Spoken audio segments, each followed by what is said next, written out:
Pekerti itu sebenarnya singkatannya, jadi pelatihan keterampilan instruksional. Artinya bahwa dalam tanda petik mungkin keterampilan untuk menjadi dosen. Karena kan dosen yang kita ada saat ini, terutama yang masih muda itu, yang muda-muda itu kan kebanyakan tidak lulus dari program studi pendidikan. Sehingga mereka mungkin tahu bidang ilmunya, tetapi tidak tahu atau belum tahu caranya mengajar. Itu yang kita sebut dengan keterampilan pedagogik. Jadi bagaimana menyampaikan sesuatu kepada mahasiswa sehingga seperti itulah yang ditangkap oleh mahasiswa. Jadi bagaimana mendeliver pengetahuan dan keterampilan kepada mahasiswa. Nah, karena dosen muda yang dalam hal ini tidak tamatan dari institusi perguruan tinggi pendidikan, maka di sisi lain dia adalah dosen atau pendidik, maka dia harus tahu cara menyampaikan kepada mahasiswa. Nah, itu sekarang yang menjadi salah satu persyaratan untuk sertifikasi dosen. Karena kan mereka harus menjadi dosen yang profesional. Nah, oleh karena itu maka dia perlu dilatih pekerti. Nah, di dalam serangkaian pelatihan pekerti itu ada beberapa materi yang harus diberikan. Jadi termasuk berapa lama pelatihan itu boleh harus dilakukan sehingga kreditnya atau sertifikatnya diakui oleh pemerintah atau kementerian secara nasional. Nah, sertifikat ini berlaku secara nasional dan UNUD yang dalam hal ini sebagai salah satu institusi yang diberi kewenangan oleh kementerian untuk melatih dosen, tidak hanya dosen UNUD tetapi dosen di luar UNUD untuk dia mendapatkan sertifikat pekerti. Nah, kemudian isinya adalah satu, tentu karena ini adalah di Universitas Udayana, maka di sana harus diberikan values atau nilai-nilai keunudan, termasuk visi misi dan lain sebagainya. Kemudian mereka juga harus tahu standar Universitas Udayana. Jadi standar artinya bahwa mahasiswa lulus dan tidak lulus itu bagaimana kriterianya.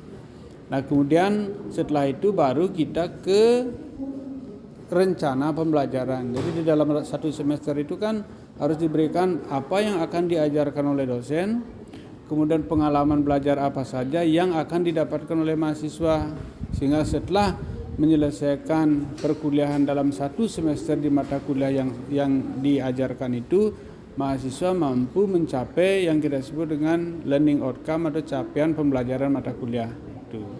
Jadi dosen diajari satu, membuat rencana pembelajaran pertemuan setiap minggu, karena di satu semester itu ada 16 minggu, 16 kali pertemuan.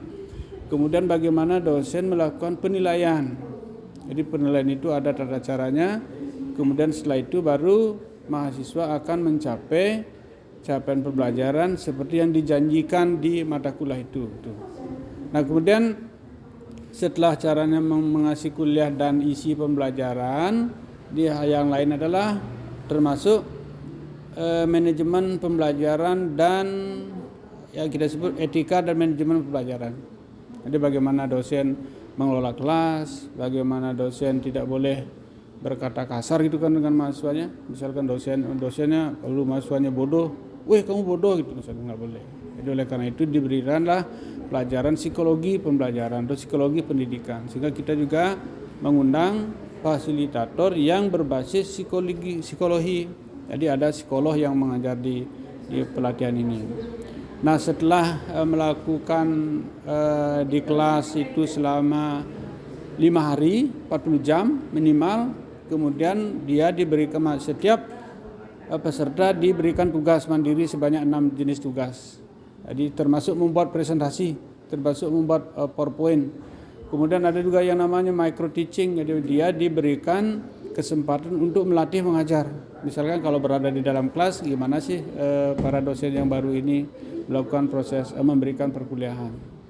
Nah, setelah itu baru kita lakukan evaluasi apakah satu bisa membuat rencana pembelajaran, dua bisa mengajar, kemudian 3 bisa menilai, 4 baru dia menentukan capaian pembelajaran apa yang nanti ingin dicapai di setiap mata kuliah. Jadi itu adalah gambaran global tentang pekerti. Jadi pekerti ini harus sebagai dosen, kalau dia tidak ikut pekerti maka satu, dia tidak boleh serdos. Karena persyaratan serdos adalah sertifikat pekerti yang dapat dipakai untuk mengganti salah satu persyaratan di sertifikasi dosen. Kemudian yang kedua adalah